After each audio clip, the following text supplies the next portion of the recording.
Hi, here we are again, Gary Shearling and Maury Glazer. Gary's tax manager for Glazer Financial. I'm the CEO. We just want to continue trying to send information to all of you people out there that life is getting more and more difficult. The IRS is out there collecting old tax bills, auditing tax returns, looking for money that hasn't been paid in. Of course, they're really attacking the foreign accounts, foreign corporations. And my feeling is that we need to get away from the negative connotation of all this. It's I've done this for 50 years, and I've always felt like if we do good planning, that the issues will not come up in regards to the audit or the owing tax or whatever, because good planning really supplements all these problems. Even when they start talking about the HIRE Act and they're going to withhold money, if you're doing planning, it doesn't matter what the government withholds at whatever level, because we can coordinate where else or what else we're going to pay for our estimated taxes. Right. And I have seen this system work now for a long time. And basically our concept just says that if we can get our work in on a monthly basis, we can be recording and supplying financial statements and planning for what the tax is going to be corporately and personally as you move forward in every year. Gary is very good about redoing documentation, but more importantly, I think that documentation needs to be done as we go along.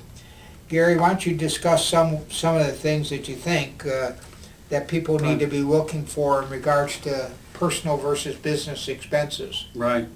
And like you say, documentation is everything. Documentation. That's your best defense to support your deduction or your valid expense. But that goes with good records, of course, and all that. But keeping good records and all that is so good. The other thing to watch is when you're putting things on returns is the overlap of personal and business expenses.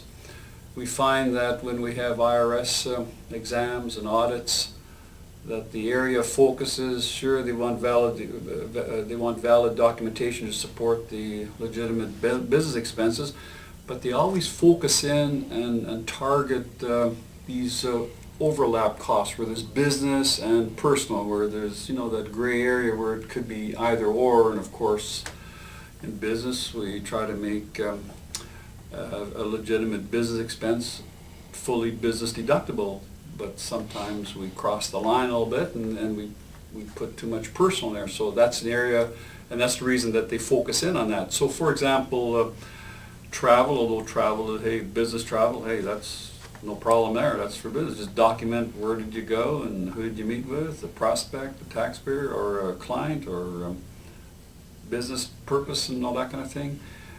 Meals is probably a hard-hit area. Who did you go to dinner with or take out to lunch? And the best advice there is to put on the receipt as the time you're at the meal at the restaurant. What the topic is. Who you're with and exactly what you discussed, and attach that to your documentation, your expense report, or to your voucher that you used to pay that, or your credit card expense, that kind of thing. Let me say that Gary and I spend a lot of time rereading things. As I mentioned, we have a lot of people in our office, and we're trying to get everybody to sit in on seminars on new topics, right. And we try to get everybody to be reading and researching, and not that we can't research as we find issues, but we try to stay ahead of the game. Right. I was just reading a tax bulletin and saw an explanation of travel, whereas like if you're going to Tampa, Florida for a business meeting and you want to go down to Miami or to Orlando after that and spend 2 or 3 days personally, whereas if you fly to Tampa and then you want to go to Orlando and you fly from Tampa to Orlando, that's a separate trip. So therefore, that would be considered vacation. Right. Whereas if you fly to Tampa, rent a car, and then drive to Orlando or Miami, that's a continuation of your trip. So it's a lot easier to deduct the entire business travel if you make it a continuous situation rather than breaking it up and making it really into travel. That doesn't mean to say that it won't still be looked at. Yeah. And individual agents could make a big fuss. Individual managers could say, hey, that's a lot of money. You took your whole family and you went to Orlando, and we're not going to allow it. That still could happen, but we have to sort of follow the rules. And the way you follow rules is you try to do planning ahead of time. Right, exactly. Yeah, and then the other area often or always looked at during exams is use of vehicle. Of course, vehicle has a personal element to it. I mean, there are situations where it's 100% business, but usually there's some personal element there. So we always try to be fair and reasonable on that. And if we can show documentation, mileage, of course, the best advice is to have a mileage log, but that's a very difficult thing to maintain. And a rarity. It's a rarity. There's a few people have done it, but we always tell people, hey, keep your oil receipts, your service receipts, because hey, when you take it to a service place, they record mileages, and so that's a good way, especially if you can take a mileage reading it in January and again in December if you're in a calendar year, and then the oil change there, and then document this to where you're good from where you've gone based on your day timer or your scheduling and where your clients have gone, and we build up mileage that we sort of can back into that to support that. But often, depending what trade or business you're in, like a salesperson, for example, it's easier to justify a higher usage of a percentage of vehicle use for business because, hey, they're on the road, they're out traveling and seeing clients. But there's a lot of business things, going to the bank, going to the post office.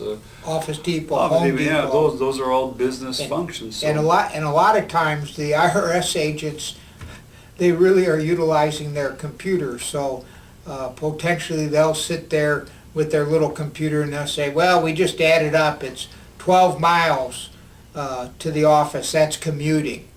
Well, the client stops at the bank every morning or on the way home to drop off the deposit, or so we got to have explanations to people so that we don't get in a position, and that's why we have to really analyze where we're at and total mileage, business mileage, and even and interestingly, I have found that a lot of times actual expense will come out to beat mileage, even if it's only 10,000 miles of business mileage.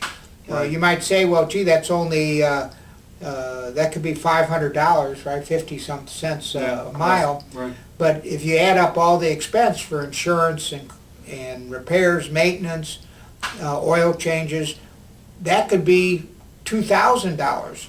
So even though you might end up